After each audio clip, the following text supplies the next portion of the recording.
ഇത്തിരി ഭക്ഷണത്തിന് വേണ്ടി കിടക്കുന്ന കിടപ്പാണ് കൂട്ടുകാരെ. കണ്ടോ, മമ്മ കുറെ നേരമായിട്ട് ഇപ്പൊ തരാന്ന് പറഞ്ഞു. മമ്മയുടെ കൈ ഇപ്പോഴാ ഒഴിഞ്ഞത്. സാരമില്ല, സിംബ വെയിറ്റ് ചെയ്യാം.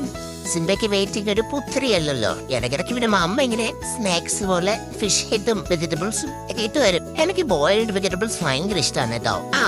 പോരട്ടെ. Thank you. ഇടയ്ക്കിടയ്ക്ക് ഇങ്ങനെ കഴിക്കാൻ എന്താ ഒരു സുഖം എന്നറിയാമോ? ചോറിനകത്ത് തപ്പിപ്പറക്കി തിന്നതിനെ കാട്ടിൽ ഇങ്ങനെ ഡയറക്റ്റ് കഴിക്കാൻ നല്ല സുഖമാണ്. അമ്മ അതിന്റെ പുറത്തൊരു മുട്ടയൊക്കെ ബോയിൽഡ് ചെയ്ത് വെച്ചിട്ടുണ്ടായിരുന്നു. അത് ഹാഫ് ബോയിൽഡ് ആയതേ ഉള്ളൂ കേട്ടോ.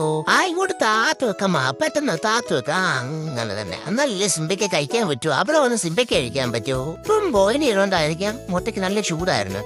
അതുകൊണ്ട് ഞാൻ പതുക്കെ ഒരു സൈഡിൽ നിന്ന് ഫിഷ് ഹെഡും ചോറും ഒക്കെ തിന്ന് ഇങ്ങനെ വന്നിട്ട് എഗ് കഴിച്ചു. സിംബ കഴിച്ചു വന്നപ്പോഴത്തേക്ക് മതിയായി, വയറ് പറഞ്ഞാലല്ലേ സിംബയ്ക്ക് ഇങ്ങനെ ഒറ്റ അടിക്ക് കഴിക്കണം ഇഷ്ടമല്ല. ഇച്ചിരി കഴിച്ചിട്ട് ഒരു കുറച്ചു നേരം കളിക്കണം, പിന്നെ വന്ന് കഴിക്കണം, പിന്നെ കഴിക്കണം, അതനെയാണ്. പക്ഷെ ഇവിടെ പൂച്ച സാറന്മാരുള്ളതുകൊണ്ടേ മമ്മ സമ്മതിക്കത്തില്ല ഇങ്ങനെ ഫുഡ് തുറന്നു വെക്കാൻ. ഇത് കണ്ടില്ലയോ, ഞാൻ കുറച്ച് കഴിഞ്ഞ് കഴിക്കാൻ പറഞ്ഞ് മാറ്റി വെച്ചതാ. മമ്മ ഒരു പറ്റില്ലാതെ ഉരുള പിടിച്ച് എന്നെ കൊണ്ട് തിരിച്ച്. അതാണ് മമ്മ. ഇത് വല്ലാത്ത സൈക്യമാണ്. Thank you mama.